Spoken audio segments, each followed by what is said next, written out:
Hoy, lakat boy! Hoy! Lakat mo! Masagasa ka dyan! Maulit ka na yung matik!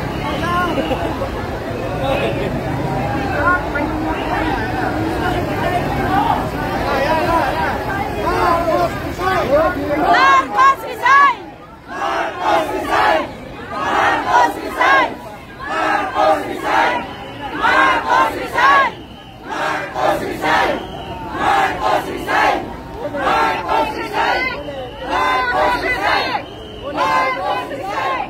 Marcos resign! Marcos resign! Marcos resign! Marcos resign! Marcos resign!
Magiging disiplinado tayo sa kalsada.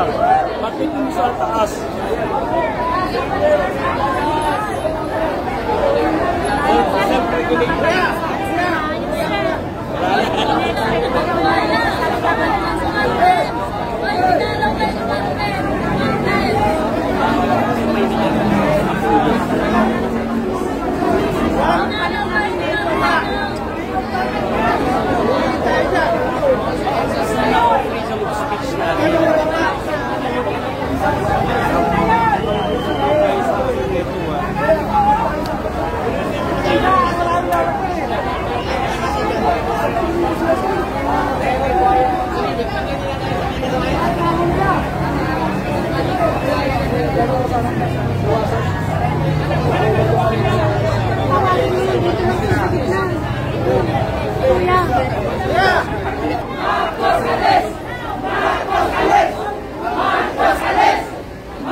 Marcos, bilikos-bilikos na niinsa ng budget!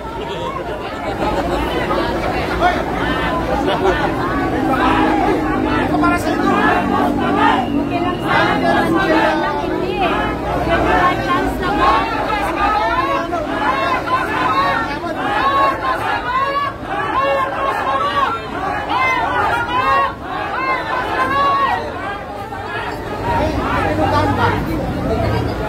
Marcos kasi, hinayaan si Insan na magmikos-mikos.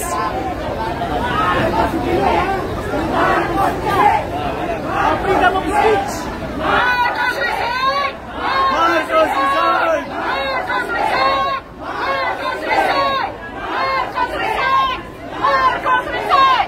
Marcos resign!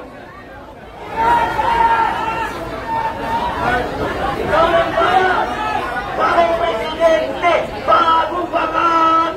Walang prinsipyo, walang isang salita! Bangat yan! Mr. President, nandito na ang buong sambayan ng Pilipino para sabihin na ang buong nagsasabi, bumaba ka na sa pwesto, BBM!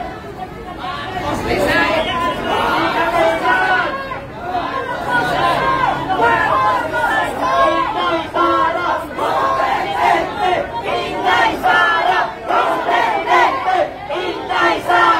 bagong presidente! Inday Sara, bagong presidente! Inday Sara, bagong presidente! Inday Sara, bagong presidente! Inday Sara, bagong presidente! Inday Sara, bagong presidente! Inday Sara, bagong presidente! Inday Sara, bagong presidente! Inday Sara, bagong presidente! Ayan ang sigaw ng taong bayan! Mr. President, bumaba ka na sa pwesto! Marcos alis! Marcos alis! Marcos alis! Marcos alis! Marcos alis! Marcos alis! Marcos alis! Marcos alis! Marcos alis! Marcos alis! Hindi nyo kaya ang taong bayan. Habang kami inyong pinapalayas, mas lalong bumadami ang tao dito na handang sumuporta kay Sara Duterte para siyang maupo sa pagka-presidente. At ang presidente ngayon na si BBM ay pababain sa pwesto, pati ang kanyang pinsan na si Martin Romualdez Tambaloslos. At nang sa ngayon, mawala na rin ang kapangyarihan ang asawa ng presidente na si Liza na parang zombie kung maglakad.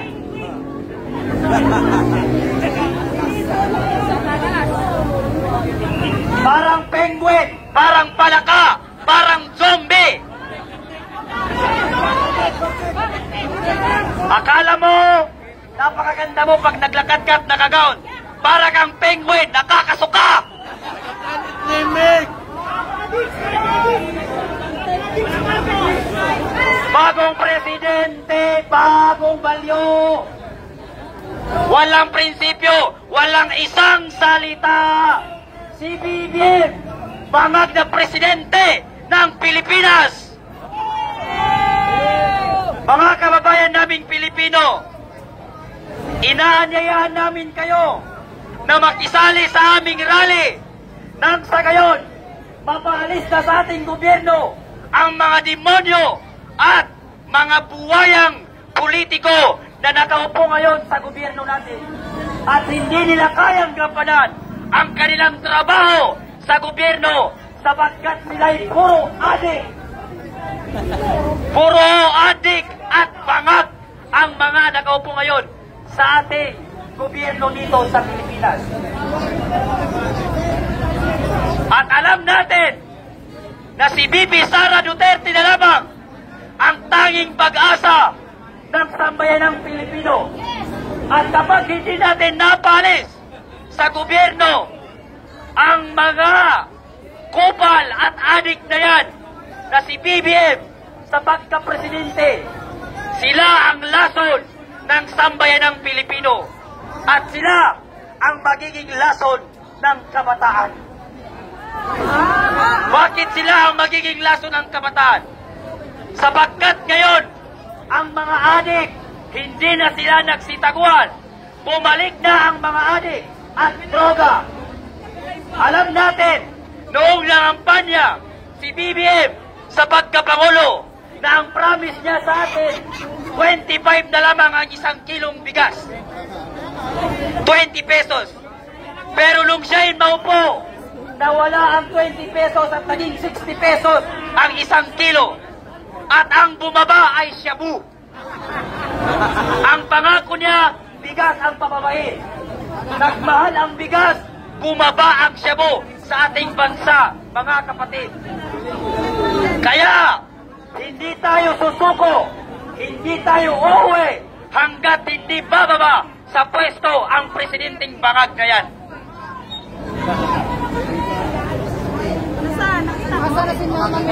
Sabay-sabay natin isigaw, Sara Duterte! Sara Duterte! Bagong presidente! Bagong presidente! Sara Duterte! Bagong presidente! Sara Duterte! Bagong presidente! Sara Duterte! Bagong presidente! Sara Duterte! Bagong presidente! Sara Duterte! Marcos, umalis ka na dyan! Marcos, umalis ka na dyan! Marcos, umalis ka na dyan! Marcos, umalis ka na dyan! Marcos, umalis ka na dyan! Marcos, umalis ka na dyan! Marcos, umalis ka na dyan! Umalis ka na dyan! Sana, alam naming nasa ospital ka ngayon. Sana, hindi ka na lumabas sa ospital. Lumabas ka na sanang nakaburol. May nakahanda na kaming kandila para sa'yo. May nakahanda na rin kaming rosas para sa'yo. Pinaghahandaan na lang namin ngayon ang paglilibigan sa'yo. Pero hindi sa lupa, sa tubig. Taga Sosyalan! Inday Sara Duterte! Inday Sara Duterte! Inday Sara Duterte! Inday Sara Duterte! Inday Sara Duterte! Taga Sosyalan! Kakantahin na lang natin yung ang bayan ko, tanging ikaw, Pilipinas kong mahal, ang puso ko at buhay man, sa iyo ibibigay, tungkulin ko ang ikang paglingkuran, ang laya mo'y mabantayan, Pilipinas kong mahal. Ang bayan kong, sabay-sabay tayo mga kababayan. Tanging ikaw, Pilipinas kong mahal. Sabi ng mga pulis, dapat dito raw kayo maging milyon. 100K. Nanawagan na kayo. Sabi ng mga pulis, paramihin pa raw natin to. Kaya tayo dito kinabuy eh. Hindi kayo nakakahalata eh.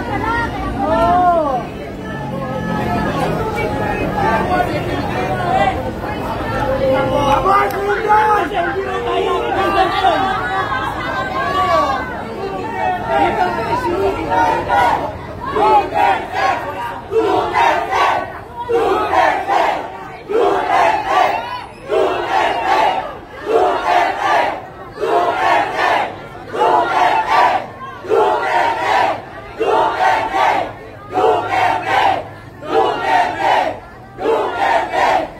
Duterte! Duterte!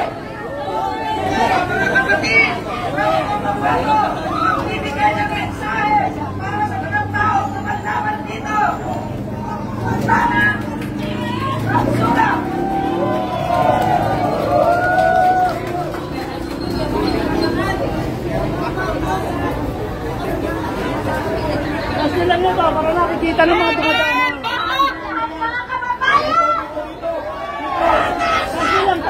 Assalamualaikum warahmatullahi taala wabarakatuh. Nandito po ako ngayon. Sumasama sa inyo at nakikisa upang ipaglaban ang ating karapatan bilang mamamayang Pilipino. Noong eleksyon, nagsama-sama po tayong iboto si BBM. Pero anong isinukli niya sa atin ngayon? Ang gipitin ng ating Vice Presidente na nagmamahal sa taong bayan at sa ating bansa. Kaya wag po tayong matakot, mga kababayan ko. Manindigan po tayo at lumaban para sa karapatan ng bawat isa sa atin. Lagi po natin tandaan na kung hindi dahil sa atin, hindi po sila mailuglog sa kanilang mga pwesto.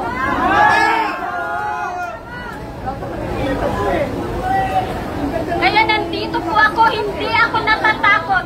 At bago ko po umpisahan ang aking mahabang komento sa ating nakaupang mga leader sa Kongreso, lalong-lalo na sa ating Presidente, gusto ko pong malaman ninyo na bawat isa sa amin dito walang binayaran. Usap po kaming nanananindigan at tumayo dito para ipaglaban ang karapatan namin bawat isa bilang Pilipino.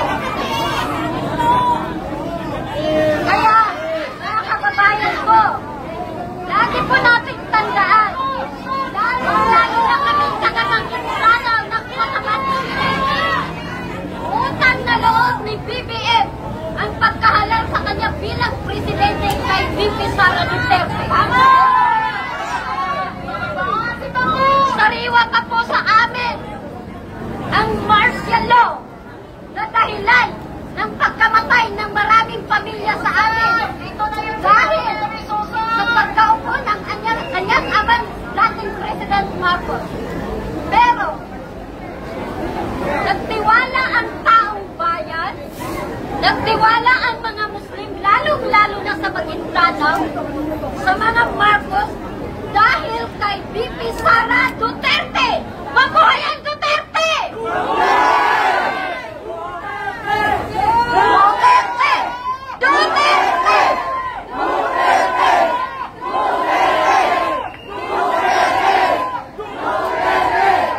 Hindi po ako naninira. Nagsasabi lang po ako ng aking saloobin.